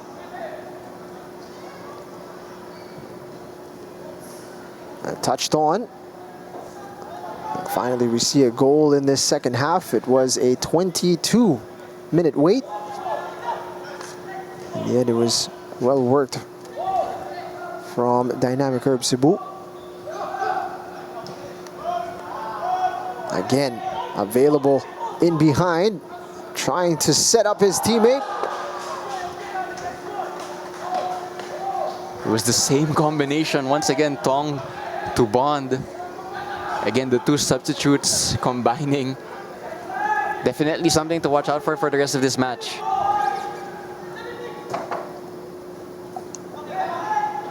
Tong has shifted to the tip of the spear. It looks like, oof, lovely work from Corsame. Tong with an opportunity, again, unselfish from him. He could have gone on his own. Oh, there's a kick out from Corsame. And a Tuloy player. Hasn't been spotted by Samuel Mendoza. It's a bit of nonsense from the two players. Well, the Tuloy coaching staff is livid from that play.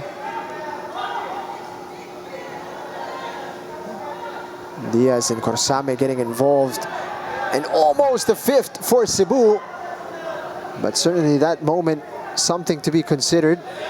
That kick out from Corsame. And getting involved with Diaz. And now there's more discussions being made. Taketomo Suzuki hasn't had a lot of time on his feet today, but that one certainly got him off. The player down for Cebu. It looks like Brian Villanueva.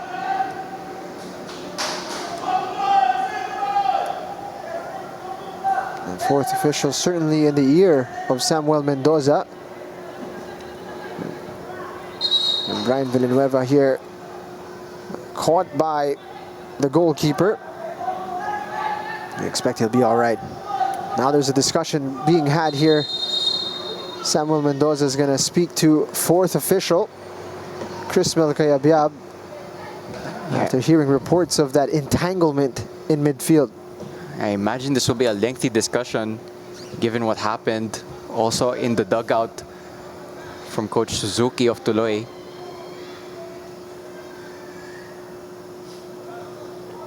Again, there is no VAR in the PFL. Hand is in the pocket, and you wonder what's going to be dished out here. It looks like a yellow to Roberto Corsame, but it looks like Diaz is going to get punished as well, or definitely there's going to be a second yellow card. Each player is cautioned. Well, that's the third yellow card of Tuloy this season, but it's the 8th for Cebu, and there's going to be one more actually for Tuloy, one for the coaching staff. Can't see who specifically it's for, but that marks Tuloy's 4th yellow card this season.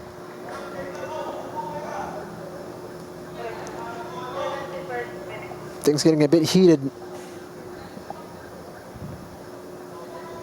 19 minutes to go.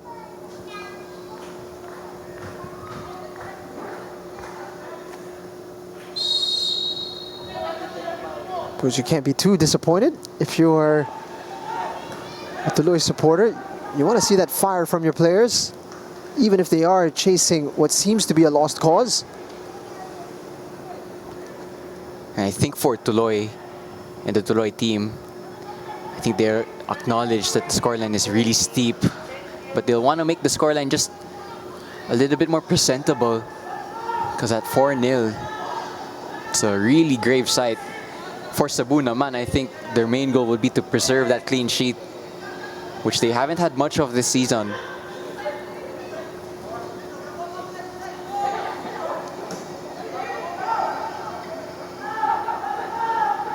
Gadia. Finds support on the left side. Plenty of red shirts inside the box.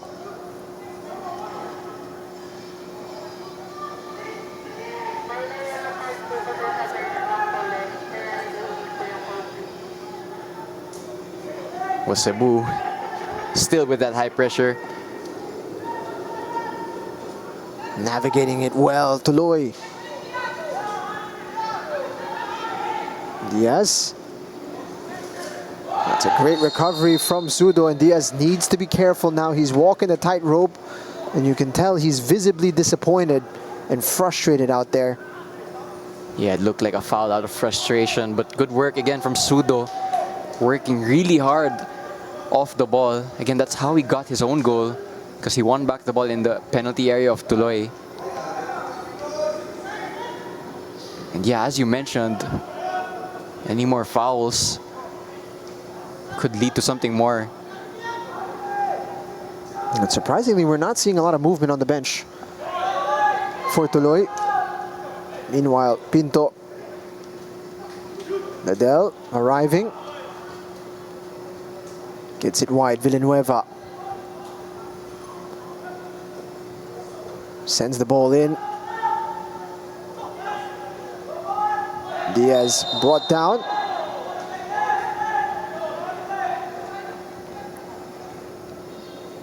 You can imagine he's going to be a bit sore tomorrow. Well, with just 15 minutes, just over 15 minutes rather to go, I think Cebu will be really happy with this. Again, a win today doesn't put them right up there where they want to be, but it would help their case, especially that they started the night rather in 7th place. They'll be keeping in step with Stallion, but still behind on goal difference. Just relentlessness from Lupango. Diaz has room. Gets it out wide. Halike. Can't find room to shoot.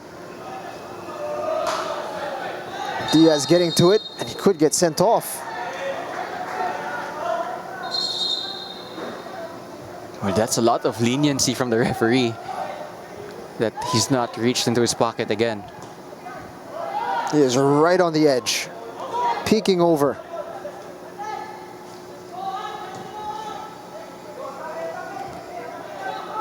If Diaz is called for a foul at this point, regardless if it's a meaty challenge, you'd imagine he's going to get sent off. Yeah, that would be Tuloy's first red card, because so far this season they haven't had any. Meanwhile, for Cebu, they had one last week for Amirul, who they'll miss in their next game actually, against Aguilas. Does it come as a surprise to you, Diego, that there's no real attempt to get Diaz off the pitch here from Tuloy? Well, I would imagine it's in the coaching staff's mind to make a substitution, but just looking at their warm-up area, there's no one really vigorously warming up. And with just under 15 minutes left, do wonder if any change will still happen. Not too sure whether or not Tuloy will make any more changes, because they also have a really light bench at the moment. Nunez. Soft touch to Halike. Lupango, it's straight offside, but Seidel Saud able to support from the left flank. Diaz skipping past two, gets a good ball in. And it looks like he's pulled up with a cramp as well. And that was some amazing footwork from Diaz.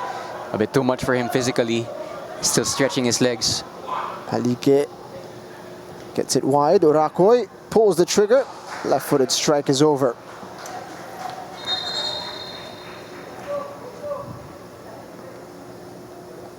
Here come a pair of substitutions for coach Glenn Ramos.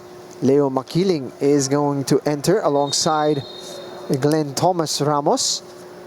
Pinto Noguera will make way alongside Sudo.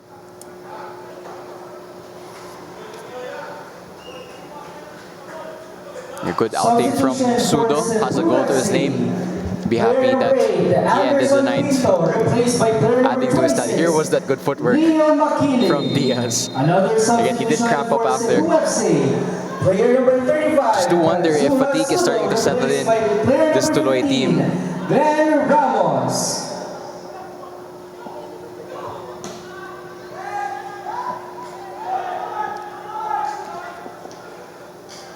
Leo Makiling, he's gotten off the mark this season. Scored plentiful 2 matches ago. Yeah, nice to see a former Ateneo player, also a former UAAP player, making his way to the PFL in Leo Makiling.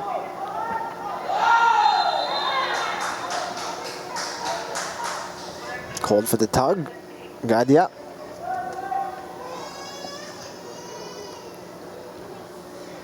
Well, Tuloy running out of time, but still have over 10 minutes to get a consolation. And it would be a consolation at this stage, given the scoreline and the amount of time remaining. Again, they did pull out 1 or 2 big chances. Both actually to Cyril Saud, and both actually saved by Jaridi. Jaridi be really eager to keep a clean sheet.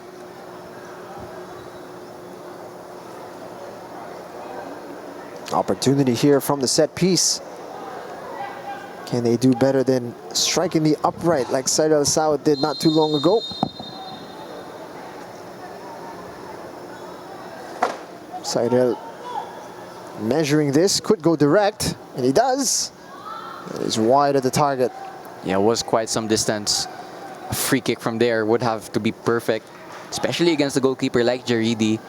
In the end, it's quite a way wide. I don't think Jaridi was even diving at all. So at the moment, the Cebu clean sheet is still intact. Lupango able to tie his shoes in time to apply a bit of pressure. Korsame easing past.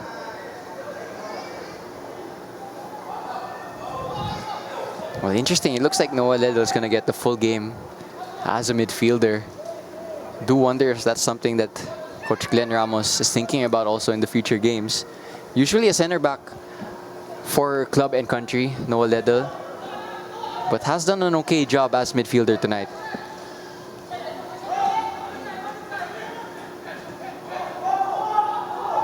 Makiling applying the pressure. Tuloy navigating the press. Unable to get past Villanueva. Now player goes down. Rakoy clutching his face, and Villanueva is going to go into the book, it seems. Yeah, Villanueva getting a yellow card against his former team. No love lost there. Turned into a personal battle between the two. In the end, just a bit too much. It was the elbow at the end of that. Just made contact right in front of the referee.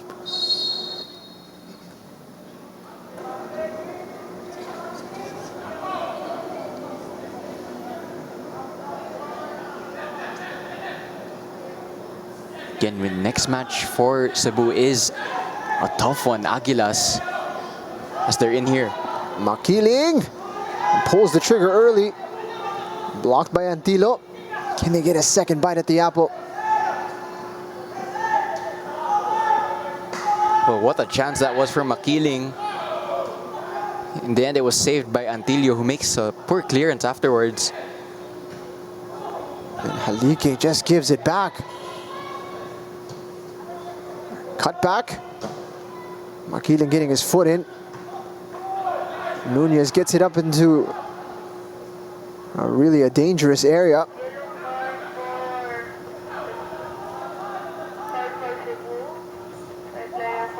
Nadell, left-footed strike is blocked.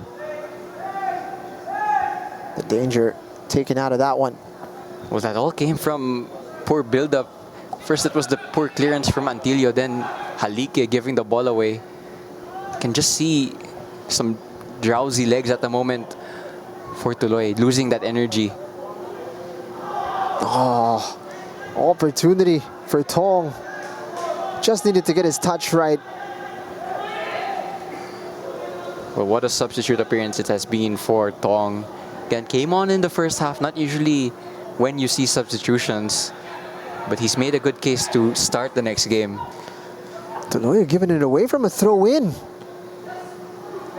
And so close to being scored on, and it would have been entirely self-inflicted, as Bond only able to get that one onto the roof of the net.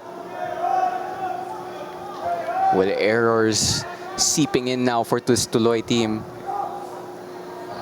And there's another one. Beyond Capistrano.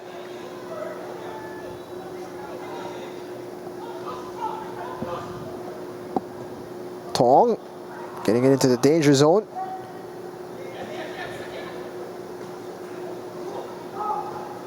Halike gets it down the line. Diaz keeps it in play. Not quite.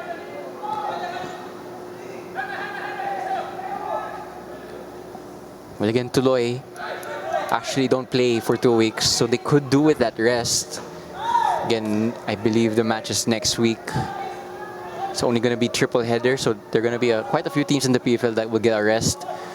Tuloy's next game after 2 weeks is against Army. You do imagine that's a match they'll fancy themselves to get all 3 points. But at the moment, they're going to have to see out this match with a little bit of fatigue now in their legs. Can just see their movements starting to get a little bit sluggish. And again, it makes you wonder why there's no movement on the bench. Quite a few that could perhaps use a breather for Tuloy. Or is it that they are committed to finishing with this 11 on the pitch? And meanwhile, Cebu eager to find a fifth. Add a bit of emphasis to this already one-sided affair.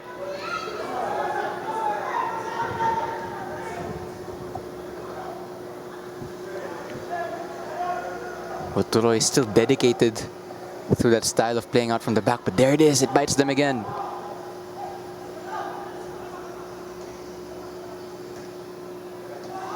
Gadia not found.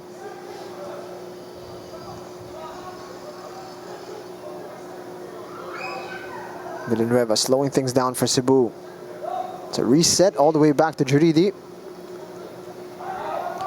Yeah, you can just see in the first half, Tuloy's back line. Every time the ball went back to Juridi, Tuloy's back line would race up to the halfway line.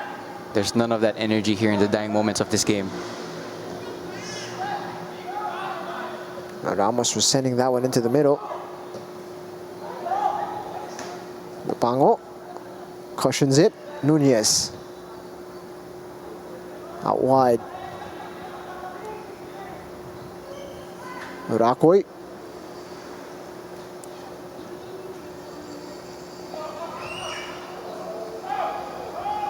Getting numbers forward. Tuloy. Have space on the left side. They're finding a good run on the right.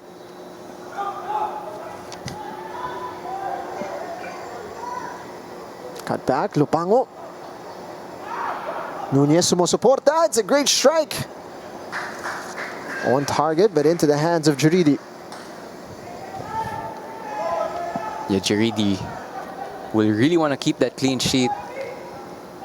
Did well to make sure he got his hands behind that shot. Oh. Tadel dispossessed. Cyril Sawit brought down. Pero malinis daw yung challenge ni Rosquillo.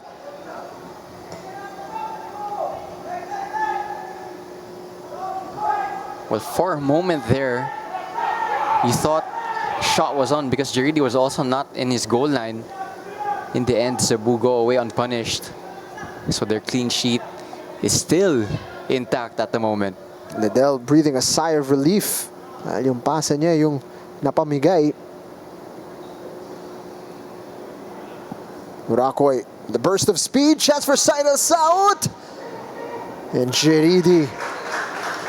Lovely goalkeeping. Well, it's turning into a personal battle now between Cyril Saut and Juridi. And every time, Juridi has come out on top as the two actually exchange a high five. Good sportsmanship there. Nunez doing well. Halike winning that duel with Kursame. Urakoy staying up on the right flank. He's got Villanueva draped all over him. Also a player who needs to watch his discipline.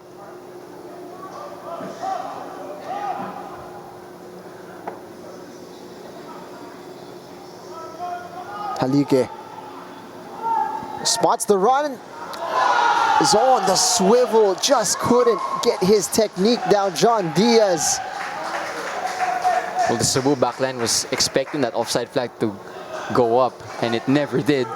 And that was another huge opportunity to get on the score sheet for Tuloy. In the end, it doesn't even test Jaridi. They'll be really disappointed with that. A great spot. Diaz popping up in a really dangerous area.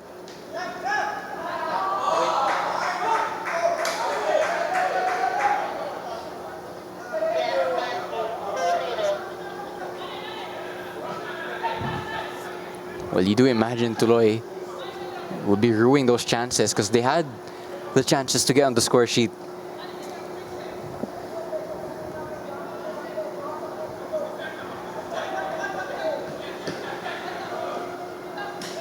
Ramos cutting that one out. And Liddell seems to be struggling with a bit of cramp. And meanwhile, Sahor is going to check in for Tuloy. Finally, a substitution being made as John Levis Sahor will come on for Lupamo. Substitution for Tuloy FC. Player number 11, Justin Lupanco, replaced by player number 20, John Levis Sahor. Second substitution for Tuloy.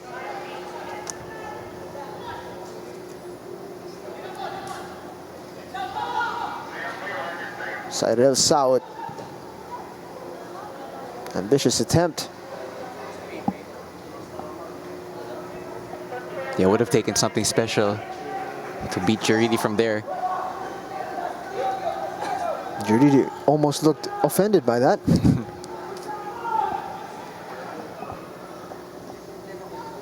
Makiling right on the shoulder. If that did not sail out of bounds, was in a great position to threaten. Tatlong minutong idadagdag sa ating second half. And what is a guaranteed 3 points for Cebu.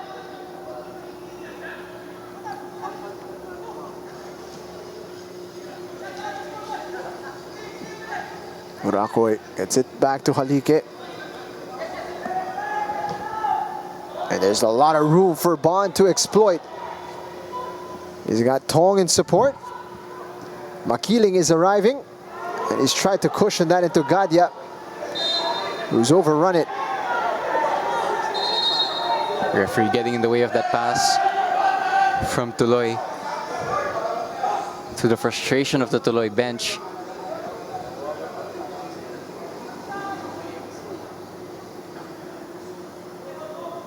Two minutes to go.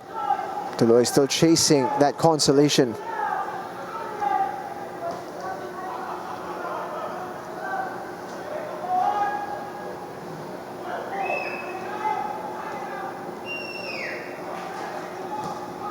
Runs in behind. Opportunity. Jaridi had gotten in the way initially. Attack still alive. Sadel Saud. Halike. Saud once more. Nunez has arrived. And he's lost out.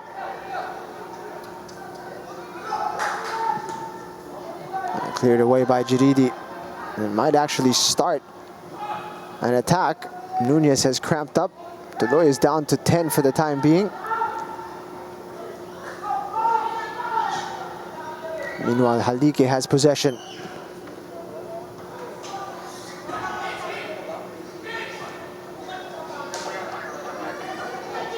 Back to Ramos.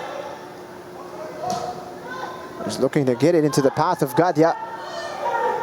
He's lost track of the ball, but he's managed to stay in step. And he's won his duel. Makiling arriving. And it's well spotted in the end by Cyrus Gamboa.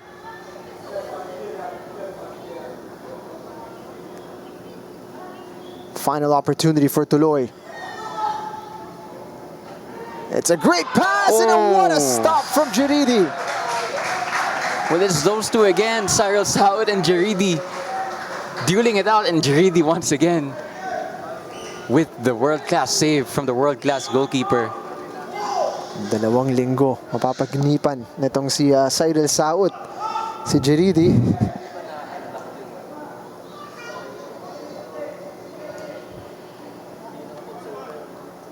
The 3 minutes is up, so you imagine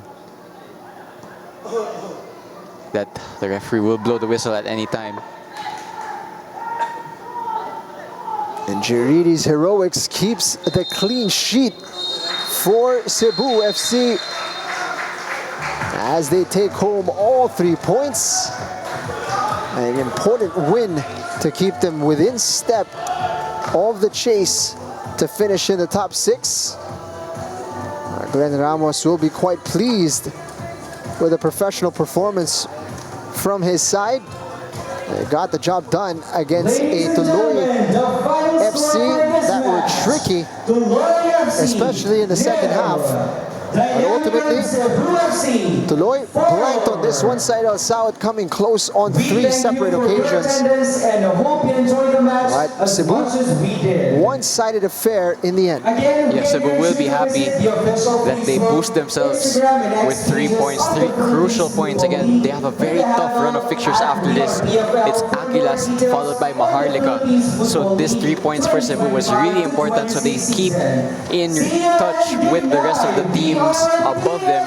Here was the second half highlights. A lot of action between Jeridi and Cyril Saut. He was one good save from Jeridi, tipped onto the post. And that was the start of a personal duel that would ensue for the rest of the second half. A lot of chances also for Cebu, coming off poor build-up play from Tuloy. There was another personal battle between Cyril Saut and Jeridi. Here was, I believe, the goal, the first touch of Bond. James Bond, no, it's Hannibal Bond this time. Scoring off his first touch as a substitute. The 2 substitutes combining really well there. And overall, good substitutes from Coach Glenn Ramos. And yeah, he'll be really happy with the 3 points tonight. Saut there denied at the end from close range, and that's how it finishes here at the Rizal Memorial Stadium. A triple header capped off with Dynamic Herb Cebu earning a 4-0 victory against Tuloy. For my partner Diego Cordero, my name is Jing Hamlang. Thank you for watching. Good night.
Hi, today's game,